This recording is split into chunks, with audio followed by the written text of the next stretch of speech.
Oke, assalamualaikum warahmatullahi wabarakatuh. Kembali lagi dengan di channel saya Yuki Bagus Pertama di konten tanya jawab tentang alam. Oke, saat ini kita sudah kedatangan saudara Rahmat asalnya dari Sulawesi ya, Pak? Sulawesi ya, Pak? Benar. Bagian barat. Bagian barat. Ada beberapa pertanyaan yang ingin saya tanyakan tentang gunung yang nantinya akan dijawab dengan pendapat Bung Rahmat tersebut. Pertanyaan pertama, Pak. Menurut Pak Rahmat, apa adanya fungsi gunung di muka bumi ini? Iya. Jadi begini Pak Yugo. Iya, Dek. Setelah kita bersama bahwa di Indonesia itu merupakan salah satu wilayah teritorial yang dipenuhi dengan gunung. Iya. Kalau misalnya wilayah Sulawesi itu Jawa dan pulau-pulau yang daerah timur itu merupakan daerah-daerah yang sangat banyak sekali gunung, dan Indonesia itu salah satu wilayah yang dilalui yang namanya jalur cincin api. Apa itu cincin api? Yaitu Iya. Apa tuh cincin api? Cincin api itu istilahnya adalah jalur yang dilalui oleh gunung-gunung yang masih aktif gitu. Jadi Indonesia itu salah satu wilayah yang dilalui oleh cincin api. Nah, apa fungsi dari gunung itu sendiri? Gunung itu sendiri sebagai pasak, karena ketika lempeng bertemu itu kan, itu kan istilahnya lempeng ketika bertemu itu kan bertabrakan. Yeah. Ketika lempeng bertabrakan maka dia akan naik. Nah, ya kan? Ketika dia naik itu maka terbentuklah sebuah gunung, kayak gitu. Semakin naik, semakin cepat pergerakan lempeng itu, maka semakin cepat pula pertumbuhan gunung itu. Misalnya gunung Krakatau itu kan, anak Krakatau itu kan sangat berbahaya sekarang istilahnya. Pertumbuhannya itu 5 meter per tahun itu anak Krakatau itu. Kalau misalnya kalau anak Krakatau sih ya istilahnya, kalau misalnya ledakannya itu kan sangat diantisipasi, tapi masih lama itu, masih lama. Kalau Gunung Krakatau yang dulu itu kan itu sampai ke Eropa, sampai ke mana, benua lain gitu kan, yang menghintamkan seluruh hampir ke seluruh alam gitu dampaknya itu, dan menewaskan ratusan ribu orang. Interupsi ketua. Jadi Interupsi ketua. Jadi gunung itu berfungsi sebagai pasak. Pasak itu berguna untuk menguatkan lempeng-lempeng yang di sekitarnya itu. Gunung itu juga kalau misalnya semakin tinggi kan meletus gitu. Nah, di daerahnya itu bisa bermanfaat bagi pertanian kayak gitu kan. Okay. Karena bisa menyuburkan tanaman.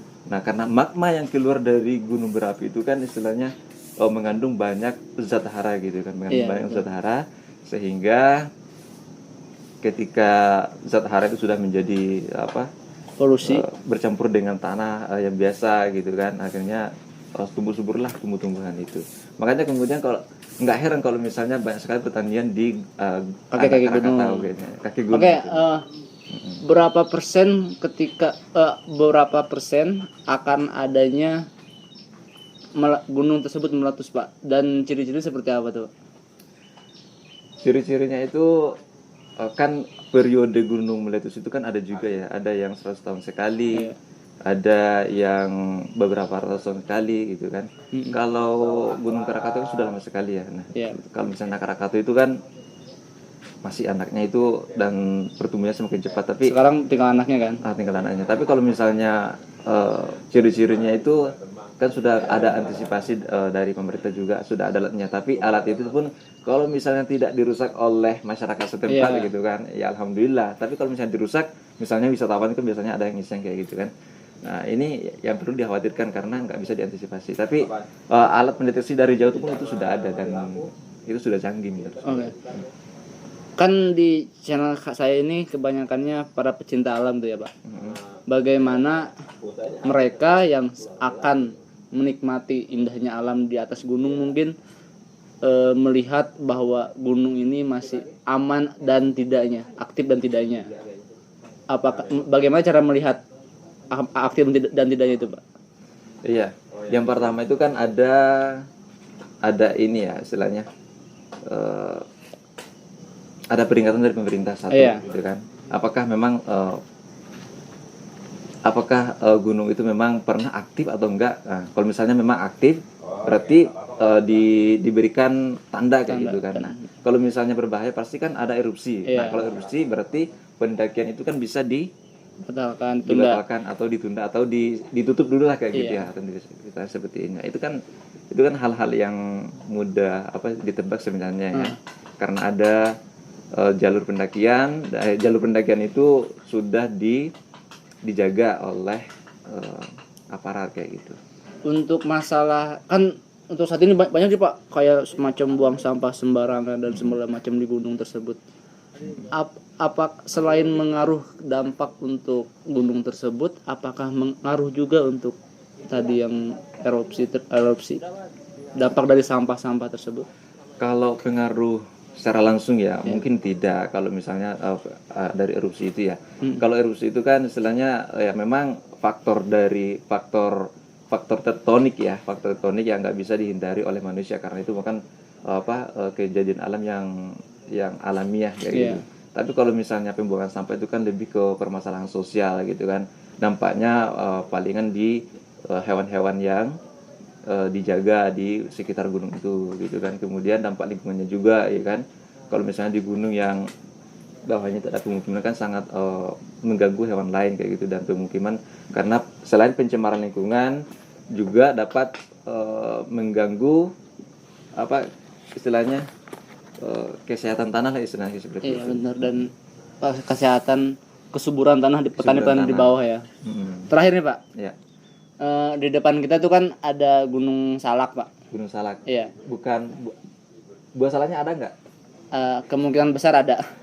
Dan itu kan kita terlihat dari sini bahwa ada awan-awan di bawah situ. Saya pernah mendaki di atas ketinggian 3.000 Pak.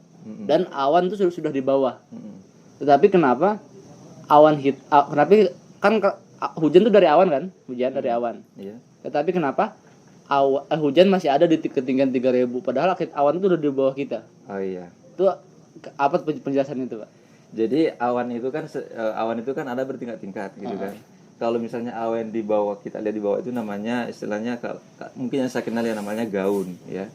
Gaun itu yang kita biasa lalui di sekitar pegunungan kayak itu kan, bisa lewati misalnya 5 meter jarak pandang kayak gitu kan. Itu istilahnya gaun. Kabut mungkin, bukan? Ya mungkin kabut ya, enggak tahu istilahnya. Kabut, apakah ya. sama kabut ya. Tapi pada dasarnya awan gitu kan. Nah, awan yang di atas itu kan masih dingin ya. Iya. Hujan itu kan terjadi ketika awan panas dan dingin itu bertemu. Iya. Saling beradu itu kan langsung turun. Dragon Ketika Ball. berat itu kan langsung turun. Tapi di atas kita kan masih ada awan. Iya. Nah, di atas itu kan masih bisa menurunkan air gitu kan, ketika berada juga di atas itu kan. Nah, lapis yang di atas itu yang menurunkan hujan, itu kan. Ada 3 lapis awan itu, 1, 2, 3, dan di atas itu paling bersih. Iya. Dan oke, terima kasih Pak Rahmat. Sama-sama. Atas informasi dan penjelasannya. Mungkin sangat bermanfaat bagi teman-teman bagi teman-teman pecinta alam atau yang akan melakukan pendakian ke gunung-gunung lainnya untuk melihat atau observasi dulu terhadap gunung-gunung tersebut. Poin yang bisa saya dapat kali ini adalah ada satu pepatah yang mengatakan di atas langit masih ada langit. Masih ada langit. Sekarang saya tambahkan di atas awan masih ada awan kata jadi hujan jadinya. Oke, terima kasih untuk pagi ini. Sekarang ini tanggal 1 Juli.